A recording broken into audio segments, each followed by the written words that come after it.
So hi guys, we are group 3 and we are assigned to discuss convertible bonds in IPO. So first let's discuss what is convertible bonds.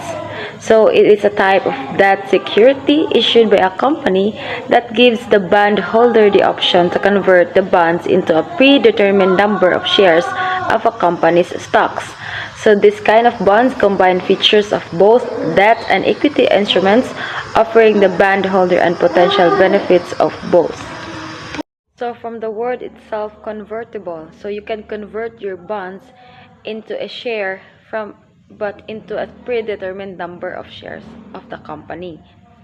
So let's proceed for the key features of convertible bonds. First is the fixed interest payments.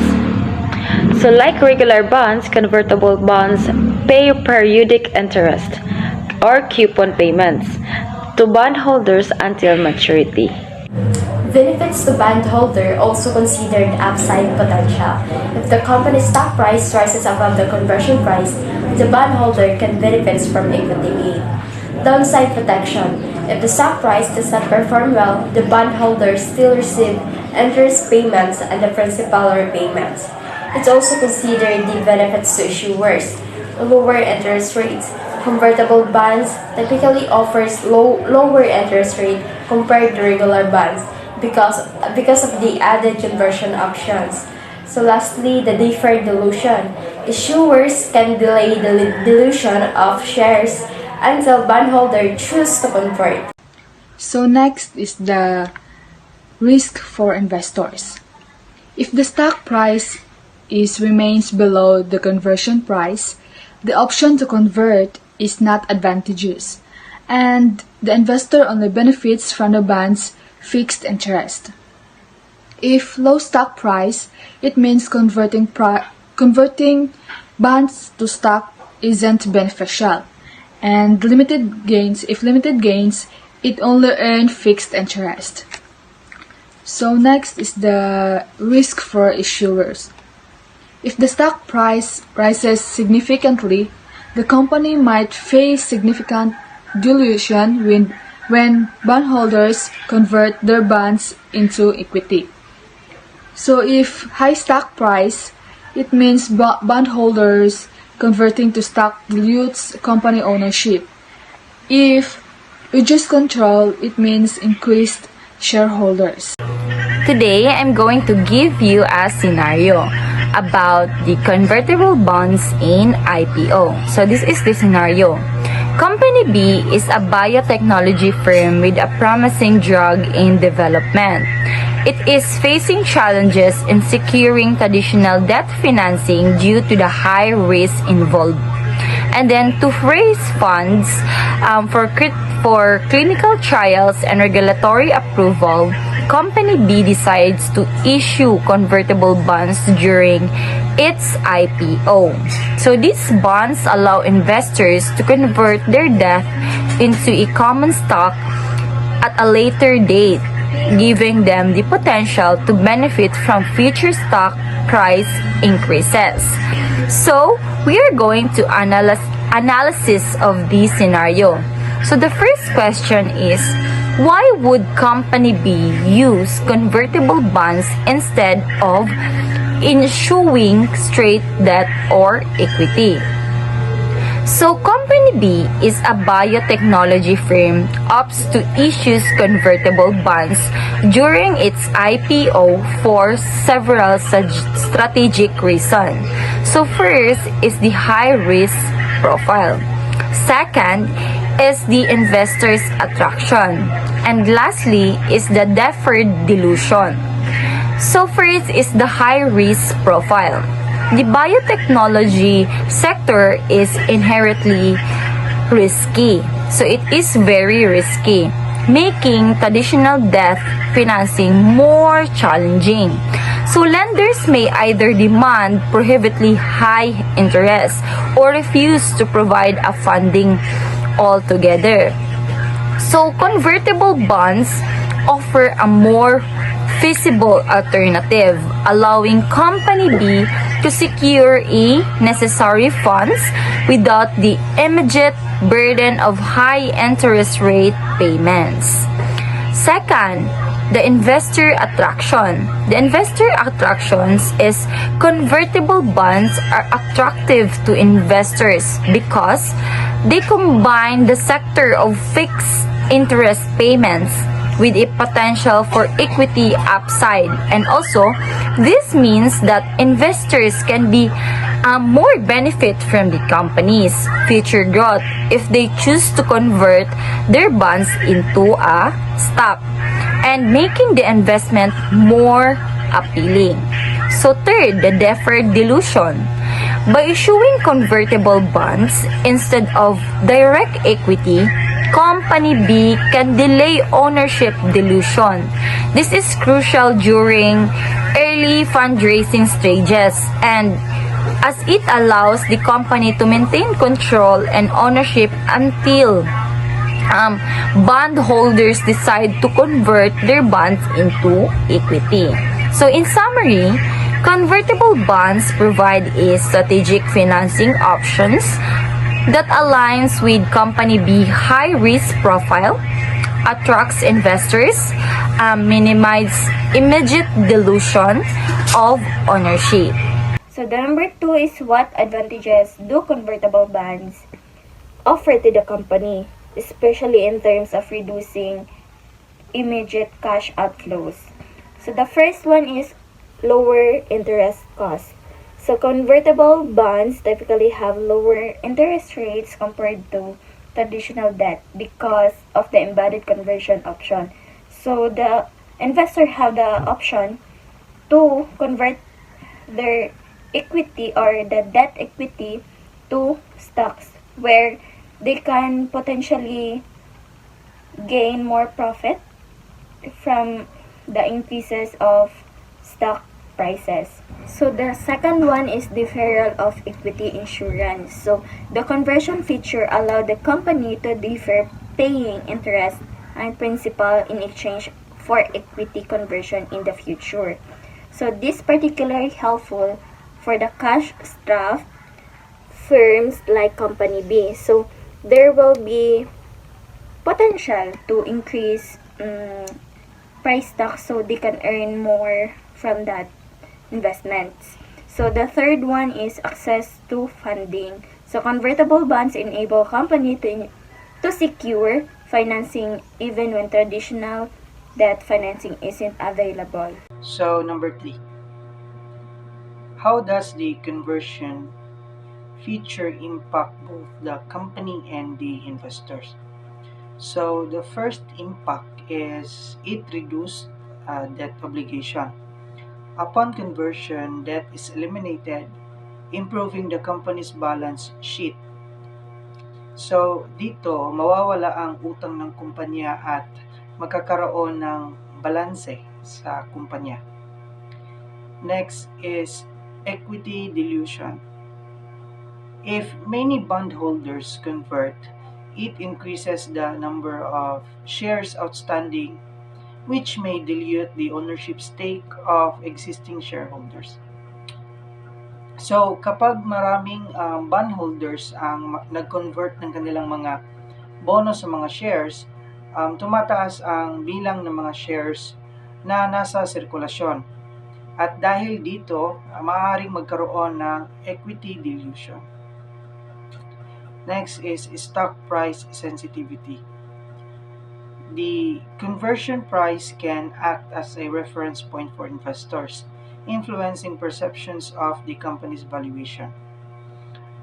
Kapag mas mataas ang conversion price kaysa sa kasalukuyang presyo ng share, nagpapahiwatig ito na ang mga investors ay nag-aakala na ang kumpanya ay may potensyal na lumago at tumaas ang halaga ng share nito sa hinaharap. So that's the impact on the company. And now let's talk about the impact on the investors. So first is upside potential. Investors benefit from future stock price increases by converting bonds into equity at a favorable price. So kapag ang presyo ng share ng isang kumpanya ay tumaas, makikinabang ang mga investors na may hawak ng convertible bonds dahil mayroon silang karapatan na i-convert ang kanilang mga bonds sa mga shares sa isang tiyak na presyo. Next is downside protection. If the stock price underperforms, investors still receive periodic interest payments and their principal at maturity. So kahit na bumababa ang stock price, meron pa ring natatanggap ang mga investors na interest periodically. So that's all. Next.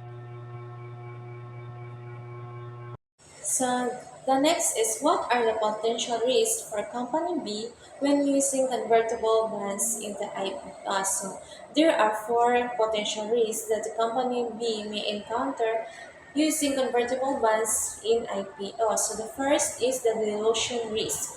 So when we say dilution risk, it refers to the potential reduction in the value or ownership percentage of an investment due to the issuance of additional shares in a company. So it is commonly happens when a company issues new shares to raise funds, which increases the total number of shares available. So for example, if you own 10 out of 100 shares in a company, so it means you hold 10% ownership. So if the company issues 100 more shares, so na mo siyang 200. So your ownership drops to 5%. Kaya ang imong share is 10 out of 200. So dilution risk is important for investors to consider, especially when investing in startups or companies that frequently raise capital. So the second potential risk that a company B may encounter is the stock price pressure. So this is the risk in convertible bonds that refers to the potential negative impact on a company's stock price when these bonds are converted into shares. So when bondholders convert their bonds into company shares, the total number of shares increases. So this can lead to dilution of existing shareholders' ownership and earnings per share, which may put downward pressure on the stock price. So the third risk is the uncertain funding cost. So it refers to the risk that the cost of obtaining funds for a business or investment may fluctuate unpredictably, making it harder to plan or manage finances effectively. So, for example, if a company issues $100 million in convertible bonds before its IPO, with a conversion price set at $10 per share. After the IPO, the stock price falls to $8 per share. So bondholders don't convert, and the company must pay the $100 million principal in cash. So straining its finances. So conversely, if the stock price soars to from $10 per share to $15 per share, bondholders convert, diluting existing shareholders, which may push down the stock price and make future fundraising less attractive. So this unpredictably, if funding cost makes convertible bonds a double-edged sword for IPO financing. So the last risk is the execution risk. So it refers to the possibility that a company or organization fails to successfully implement a planned strategy, project, or initiative. So this failure can arise from poor planning and inadequate resources or unforeseen challenges, potentially leading to financial losses, missed opportunities, or reputational damage. Para madagdagan ang mga benefits at mabawasan ang mga posibleng risk na makuha sa kumpanya ay ang company B should adopt the following strategic approach when issuing convertible bonds during the IPO. So first thing to do is structuring the convertible bonds. So set an attractive conversion price. So this method can offer a premium for the company and motivating investors to convert only if the stock performs well. So if yung stocks ay nagbalanse o nag-perform ng maayos, so this is a strategy to the company to motivate investor para mapadami pa nilang ang makukuha nilang investor sa kanilang kumpanya. So the second is incorporate a conversion discount. So to attract more investors, of offer so the company should offer a modest discount to 10% to 20% to the IPO price. So this creates an incentive for early investment while maintaining control over dilution. The third is to determine a fixed maturity period. So include a reasonable maturity period, 6 to 7 years, to balance investors' confidence with sufficient time for the company to achieve significant milestones like successful clinical trials and regulatory approval.